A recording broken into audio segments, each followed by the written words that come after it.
विद्यार्थी मित्रांनो, आज आपण इयत्ता 10वीचा मनोरंजनाची माध्यमे आणि इतिहास यामधील भाग 3 म्हणजेच भारतीय चित्रपटसृष्टी आणि त्याचबरोबर या चित्रपट व्यवसायातील किंवा मनोरंजन क्षेत्रातील व्यावसायिक संधी या घटकांचा आज आपण अभ्यास करणार आहोत. तर चित्रपट कशाला म्हणतात किंवा भारतीय चित्रपटसृष्टी म्हणजे काय? तर चित्रपट हे कलात्मकता व तंत्रज्ञान यांचा संगम असलेले माध्यम आहे. चलचित्रणाचा शोध लागल्यावर चित्रपट कलेचा जन्म झाला आणि यातून मूकपटाचे युग निर्माण झाले. पुढे ध्वनिमुद्रण आणि बोलपटांचे युग याला सुरुवात झालेली होती. आता हे जे चित्रपट आहेत, ह्या चित्रपटांचे आपण वेगवेगळे प्रकार आहेत, ते प्रकार बघूया. व्यंगचित्रपट, वार्तापट, अनुबोधपट, प्रसिद्धीपट, बालचित्रपट, सैनिकी चित्रपट, शैक्षणिक चित्रपट, कथाचित्ती हे असे चित्रपटाचे वेगवेगळे प्रकार आहेत.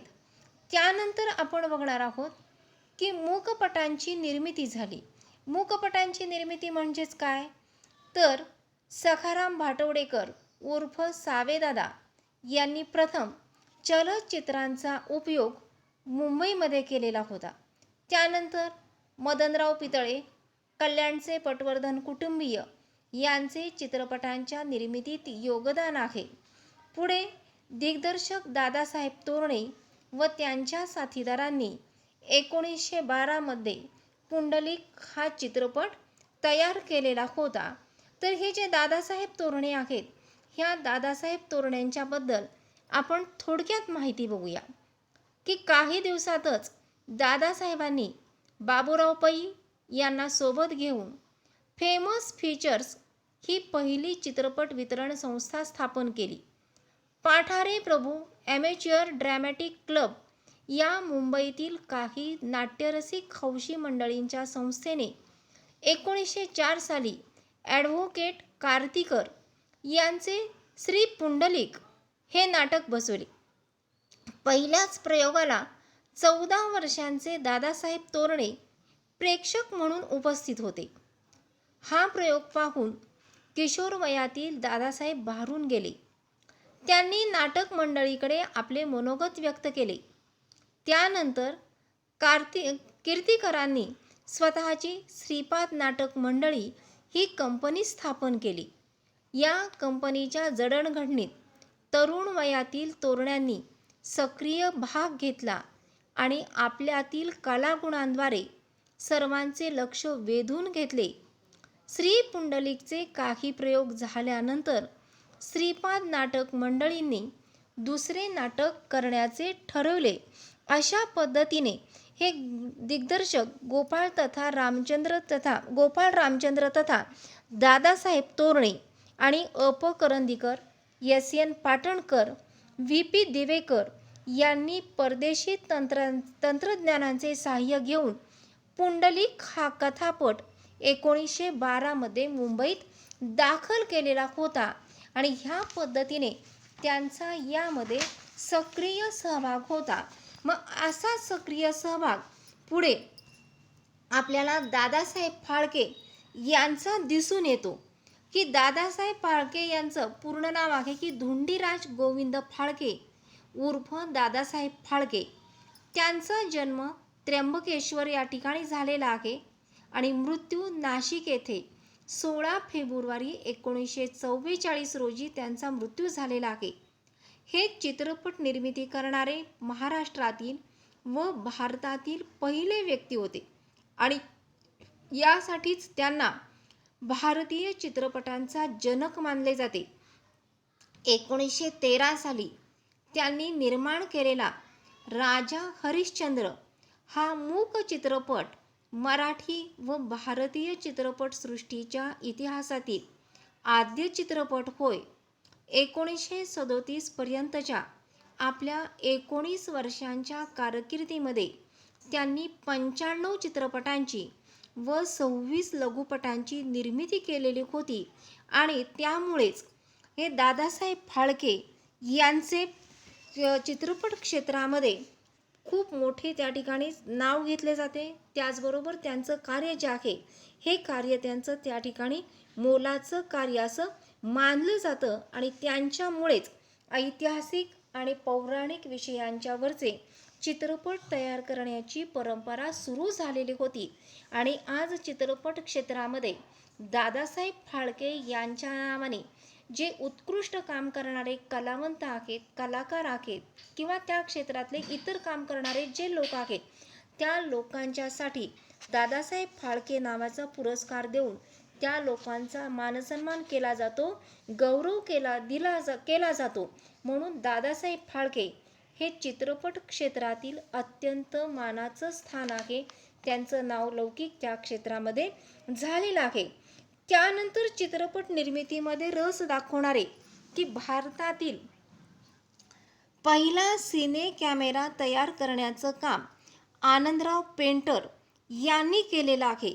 आणि त्यांचे मावस बंधू बाबूराव पेंटर तथा मिस्त्री यांनी 1918 मध्ये सैरंद्री हा चित्रपट काढला. आणि सिंहगड हा पहिला ऐतिहासिक चित्रपट त्यांनी ऐतिहासिक मूकपट आणि कल्याणचा खजिना, बाजीप्रभू देशपांडे, नेताजी पालकर हे ऐतिहासिक चित्रपट त्यांनी काढलेले होते. तर आपण बाबूराव पेंटर यांची थोडक्यात माहिती बघूया.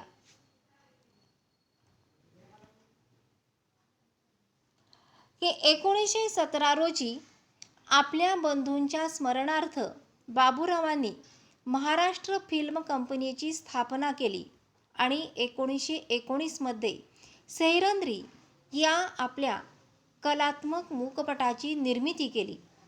कल्पकता, भव्यता, स्त्रियांनीच केलेल्या स्त्री भूमिका आणि पौराणिक काळातील राजवैभवाचे दर्शन हे या चित्रपटाचे वैशिष्ट्य होते. 7 फेब्रुवारी 1920 रोजी पुण्याच्या आयर्न सिनेमागृहात सैरंद्री हा चित्रपट प्रदर्शित झाला व लोकमान्य टिळकांनी हा चित्रपट पाहिला. 8 फेब्रुवारी 1920 रोजी त्यांनी पाहिला. त्यांनी बाबूरावांना सिनेमा केसरी या उपाधीने गौरवले. महाराष्ट्र फिल्म कंपनीद्वारा बाबूरावांनी 1920 ते 30 या दशकात एकूण 17 चित्रपटांची निर्मिती केली. त्यापैकी वत्सलाहरण हा चित्रपट त्यांनी 1921 साली प्रदर्शित केला, तर भक्त प्रल्हाद हा 1926 साली हा पौराणिक चित्रपट त्यांनी प्रसिद्ध केलेला होता. तसेच सिंहगड हा 1923 साली त्यांनी प्रदर्शित केला. त्यानंतर कल्याणचा खजिना हा 1924 साली चित्रपट प्रदर्शित केला. सती पद्मिनी 1924 व शहाला शह 1925 हे ऐतिहासिक आणि सावकारी पाश हा 1925 साली सामाजिक कथनावरील वास्तववादी चित्रपट त्यांनी प्रदर्शित केलेला होता. सिंहगड हा त्यांचा चित्रपट अनेक दृष्टींनी महत्त्वपूर्ण ठरला. त्यातील रात्रीच्या लढाईचे चित्रीकरण त्या काळी त्यांनी प्रज्योत दिव्याच्या याचा अर्थ आर्क लॅम्पमध्ये प्रकाश झोतात केले. विजेच्या प्रकाशात चित्रीकरण केलेला हा पहिला भारतीय चित्रपट होता आणि म्हणून त्यांनी जे चित्रपट काढलेले आहेत ते चित्रपट त्या काळामध्ये खूप गाजलेले होते. याशिवाय त्यांचा सावकारी पाश हा पहिला वास्तववादी चित्रपटही त्यांनी काढला. त्यानंतर 1925 साली बाजीराव मस्तानी चित्रपट काढणाऱ्या भालजी पेंढारकरांच्या ऐतिहासिक चित्रपटांमधून राष्ट्रीय विचारसरणीचा प्रसार होत आहे हे लक्षात आल्यानंतर ब्रिटिश सरकारने ह्या चित्रपट निर्मितींवरती बंधन घातलेले होते. अशा पद्धतीने त्या काळामध्ये काही ऐतिहासिक चित्रपट, त्याचबरोबर मूकपट हे जे चित्रपट आहेत आणि वास्तववादी चित्रपट हे चित्रपट प्रदर्शित झालेले होते आणि ते चित्रपट खूप मोठ्या प्रमाणामध्ये गाजलेले होते. यानंतर आपण बघणार आहोत की बाबूराव पेंटर यांचे कोणकोणते चित्रपट गाजले गेलेले होते, तर त्यांचा सिंहगड हा पहिला ऐतिहासिक मूकपट होता. कल्याणचा खजिना, बाजीप्रभू देशपांडे, नेताजी पालकर, सावकारी पाश हा पहिला वास्तववादी चित्रपट. वास्तववादी याचा अर्थ त्या काळातल्या सत्य घटनेवरती आधारित असलेला तो चित्रपट होता, म्हणून त्याला म्हटलेलं आहे वास्तववादी चित्रपट. आणि सैरंध्री असे बाबूराव पेंटर यांचे गाजलेले हे प्रमुख महत्त्वाचे चित्रपट होते. त्यानंतर आपण बघणार आहोत की चित्रपट जे आहेत की हे चित्रपट की कोणते चित्रपट काढलेले आहेत. त्यामध्ये पहिला बाजीराव मस्तानी हा 1935 साली प्रदर्शित झालेला चित्रपट होता. त्याचे निर्माते होते भालजी पेंढारकर. ऐतिहासिक चित्रपट. राष्ट्रीय विचारसरणीचा प्रसार होत असल्यामुळे ब्रिटिश सरकारने ह्या चित्रपटावरती बंदी आणलेली होती. त्यानंतर सावळ्या तांडेल व पन्नादाई हा हिंदी चित्रपट होता आणि हा चित्रपट प्रदर्शित करण्याचं काम किंवा निर्माण करण्याचं काम मंगलाबाई मंगरुळकर यांनी केलेलं होतं आणि त्या मराठीतील पहिल्या स्त्री चित्रपट निर्मात्या होत्या आणि त्यांनी बोलपट तयार केलेले होते. त्यानंतर रामशास्त्री प्रभात फिल्म कंपनीने हा चित्रपट तयार केलेला होता आणि व्ही शांताराम दिग्दर्शित हा ऐतिहासिक चित्रपट होता. महात्मा फुले त्याचे निर्माते होते आचार्य अत्रे आणि हा चरित्रात्मक चित्रपट होता. त्यानंतर वासुदेव बळवंत फडके, विश्राम बेडेकर चरित्रात्मक चित्रपट. धन्य ते संताजी धनाजी, दिनकर द पाटील हा ऐतिहासिक चित्रपट होता. बाल शिवाजी प्रभाकर पेंढारकर हा ऐतिहासिक चित्रपट होता. संत तुकाराम प्रभात फिल्म कंपनी हे निर्माते होते आणि चरित्रात्मक चित्रपट होता. आणि पॅरिस या ठिकाणी झालेल्या आंतरराष्ट्रीय चित्रपट महोत्सवामध्ये मानाचे स्थान मिळवलेला हा पहिला मराठी चित्रपट होता. आणि यामध्ये संत तुकारामांची विष्णुपंत पागनीसांनी केलेली भूमिका आहे ही भूमिका उत्कृष्ट भूमिका म्हणून ठरलेली होती. यानंतर आपण बघणार आहोत की मराठीमधील पहिल्या स्त्री चित्रपट निर्मात्या कोण होत्या, तर त्यांचं नाव आहे कमलाबाई मंगरुळकर. ह्या मराठीतील पहिल्या स्त्री चित्रपट निर्मात्या होत्या. त्यांनी सावळ्या तांडेल आणि पन्नादाई हे हिंदी बोलपट तयार केलेले होते. तर 1944 मध्ये प्रभात कंपनीने काढलेला रामशास्त्री हा चित्रपट गाजलेला होता. स्वातंत्र्योत्तर काळामध्ये आचार्य अत्रे यांनी महात्मा फुले यांच्या जीवनावरील, विश्राम बेडेकर यांनी वासुदेव बळवंत फडके यांच्या जीवनावर काढलेला चित्रपट धन्य ते संताजी धनाजी की दिनकर पाटील यांनी काढलेला हा चित्रपट होता. त्याचबरोबर भालजी पेंढारकरांचा बाल शिवाजी हा चित्रपट महत्त्वाचा ठरलेला होता. अशा पद्धतीने की हे जे चित्रपट आहेत की हे हिंदी आणि ऐतिहासिक चित्रपट होते की ज्याप्रमाणे मराठी भाषेमध्ये ऐतिहासिक चित्रपट बनवले गेले त्याचप्रमाणे हिंदी भाषेमध्ये सुद्धा ऐतिहासिक चित्रपट बनवले गेलेले होते. मग हे ऐतिहासिक चित्रपट कोणते बनवलेले गेले होते की ते हिंदी भाषेतले आहेत आणि ऐतिहासिक आहेत.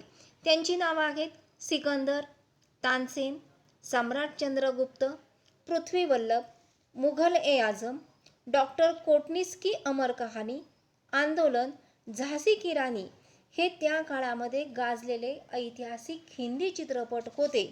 त्याचबरोबर या काळामध्ये की बॉम्बे टॉकीज, फिल्मिस्तान, राजकमल प्रॉडक्शन निर्मित आर के स्टुडिओजमध्ये चित्रपट कंपनींच्या क्षेत्रामध्ये सुद्धा भरीव कामगिरी करण्यात आलेली होती.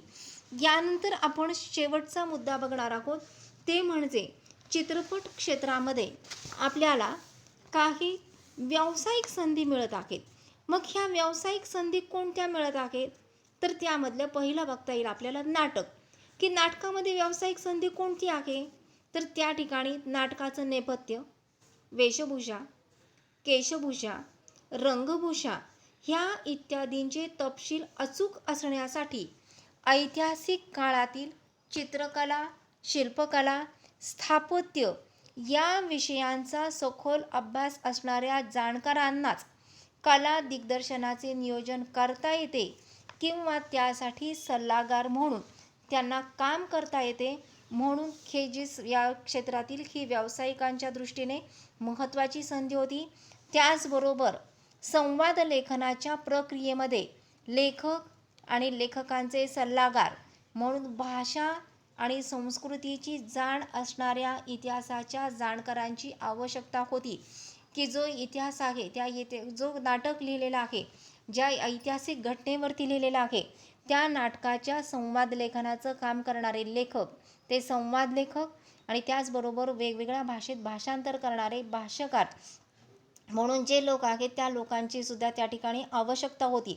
आणि चित्रपटामध्ये की कथेशी संबंधित काळाच्या वातावरण निर्मितीचे तसेच पात्रांच्या केशभूषा, वेशभूषा, रंगभूषा इत्यादीचे नियोजन करण्याचं काम हे कला दिग्दर्शक करतात. म्हणून त्या क्षेत्रातील इतिहासाच्या जाणकारांना कला दिग्दर्शक किंवा कला दिग्दर्शनासाठी सल्लागार म्हणून काम करता येते. त्याचबरोबर चित्रपटाच्या संवाद लेखनासाठी भाषा आणि संस्कृतीच्या जाणकारांची आवश्यकता असते. अशा पद्धतीने मनोरंजनाच्या क्षेत्रामध्ये ह्या व्यावसायिक संधी ज्या आहेत ह्या संधीसुद्धा उपलब्ध आहेत. तर अशा रीतीने विद्यार्थी मित्रांनो, आज या ठिकाणी आपण एकूण 3 भागामध्ये मनोरंजनाची साधने या पाठाचा आपण या ठिकाणी अभ्यास, मनोरंजनाची माध्यमे आणि इतिहास या पाठाचा एकंदरीत 3 तासामध्ये किंवा 3 व्हिडिओमध्ये आपण याचा अभ्यास केलेला आहे. तर विद्यार्थी मित्रांनो, ह्या तिन्ही याचा अभ्यास व्यवस्थित करून मग ह्या धड्याखाली दिलेली जी प्रश्न उत्तरे आहेत ह्या प्रश्न उत्तर आपण वहीमध्ये सोडवायची आहेत. धन्यवाद.